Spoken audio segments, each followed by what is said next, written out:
Assalamualaikum warahmatullahi wabarakatuh. Halo, perkenalkan, nama saya Nadifa Ramadhani, absen ke-28. Di sini saya akan menjelaskan mengenai tugas sejarah. Langsung saja, yang pertama saya akan menjelaskan masa kekuasaan VOC di Indonesia. VOC atau dikenal sebagai Kongsi Dagang atau Perusahaan Perdagangan Belanda di Indonesia. Hal yang melatar belakangi VOC yaitu para pedagang Belanda datang ke Indonesia saling bersaing satu sama lain untuk meraih keuntungan yang melimpah. Pada masa itu, Belanda sedang perang melawan Spanyol dan Portugis.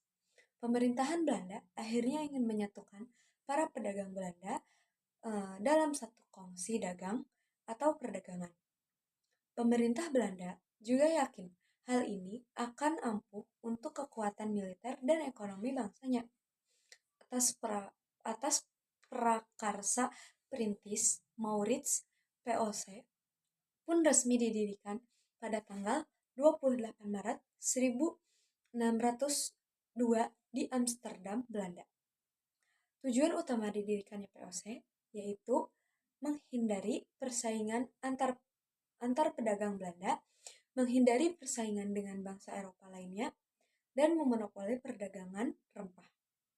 Selain itu juga, VOC memiliki hak oktroi atau hak istimewa, yaitu hak mencetak uang sendiri, hak memelihara angkatan perang sendiri, dan hak memerintah negara yang ia duduki.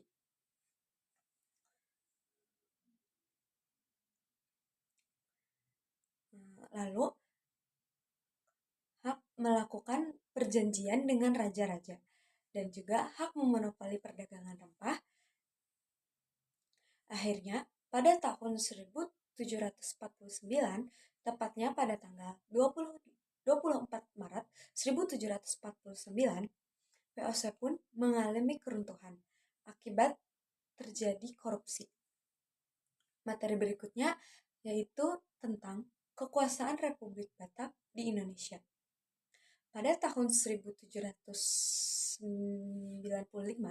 Prancis menyerbu Belanda. Muncullah kaum patriot dari Prancis yang membuat Raja William V melarikan diri ke Inggris. Belanda pun dikuasai Prancis. Prancis kemudian membuat pemerintahan bernama Republik Batak yang dipimpin oleh Louis Napoleon. Pemerintahan Indonesia pun di bawah kekuasaan Batak.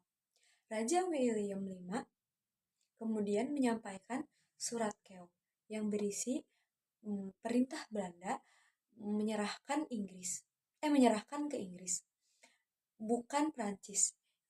Inggris pun ke Indonesia dan mengambil daerah Padang, Ambon, Aceh, dan membuat angkatan Batak ingin mengambil semua daerah bekas VOC. Louis memimpin Batak menunjuk dan 1808 sampai 1811 yaitu untuk mempertahankan Jawa, hapus feodalisme, membuat berbagai kebijakan.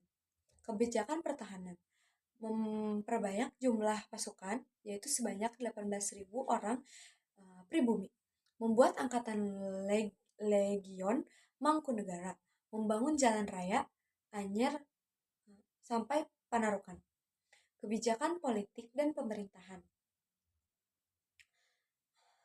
Yang pertama, mengangkat bupati sebagai pegawai. Yang kedua, membagi Pulau Jawa menjadi 23 keresidenan. Lalu yaitu kebijakan peradilan. Ada 3 yaitu orang Eropa, orang Timur, dan orang pribumi. Buat peraturan pemberantas korupsi. Lalu kebijakan sosial ekonomi. Yang pertama, melakukan pajak. Yang kedua, meningkatkan penanaman yang laku di pasar dunia. Yang ketiga, rakyat wajib menyerahkan hasil pertanian. Dan yang ketiga, menjual tanah kepada swasta. adanya kesalahan kebijakan, yaitu menjual tanah kepada swasta yang hasilnya untuk diri sendiri.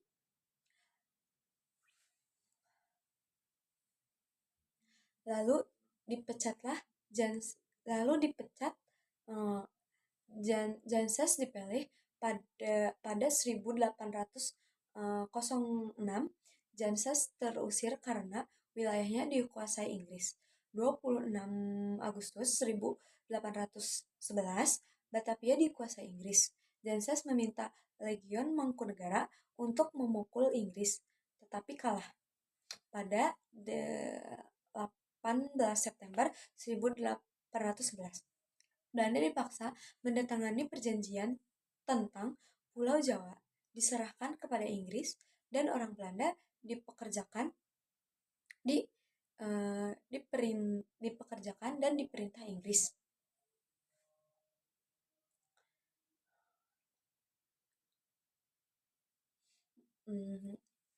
Materi selanjutnya yaitu tentang masa pemerintahan Inggris di Indonesia. Pada 18 September 1811, Raffles ditunjuk dan memiliki prinsip segala kerja rodi menyerahkan wajib dihapus. Pemungutan pajak dihapus, tanah menjadi milik pemerintah. Kebijakan politik dan pemerintah. Yang pertama, membagi Pulau Jawa jadi 18 kresidenan. Yang kedua, mengangkat bupati sebagai pegawai pemerintah. Lalu, kebijakan sosial ekonomi.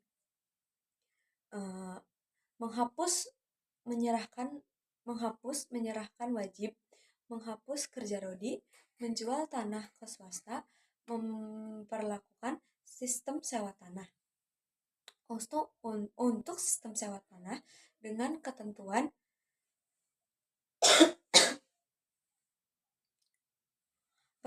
petani wajib menyewa tanah meskipun pemilik tanah petani menyewa tanah meskipun tanah itu milik petani tersebut.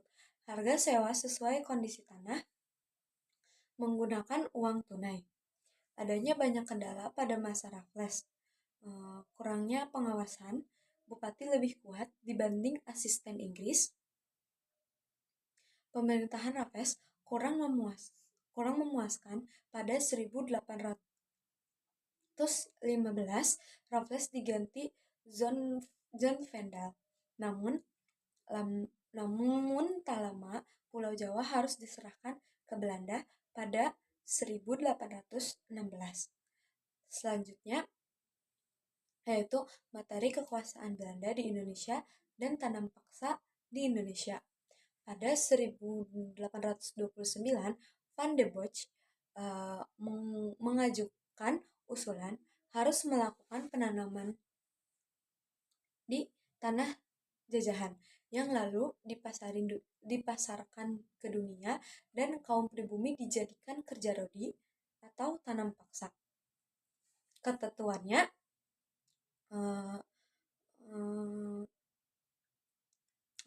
petani harus menyediakan setengah tanah miliknya, lalu tanah yang digunakan bebas pajak, hasil panen diserahkan ke pemerintah, pekerjaan diawasi penguasa pribumi. Penguasa pribumi diberi bonus ketika semakin besar setoran, maka semakin besar bonus. Penguasa pun memaksa pribumi untuk menanam. Adanya bonus memicu yang penyelewengan terhadap luas tanah. Tanah setengah lebih digunakan. Sistem tanah paksa menimbulkan pro dan kontra. Pada 1860 terbit dua buku, Sticker Contraction oleh Franzen, Max Havelaar oleh Doisdekker. Sejak itu, sistem paksa mulai dihapus, diganti oleh ekonomi liberal. Kemudian saya akan menjelaskan mengenai politik pintu terbuka.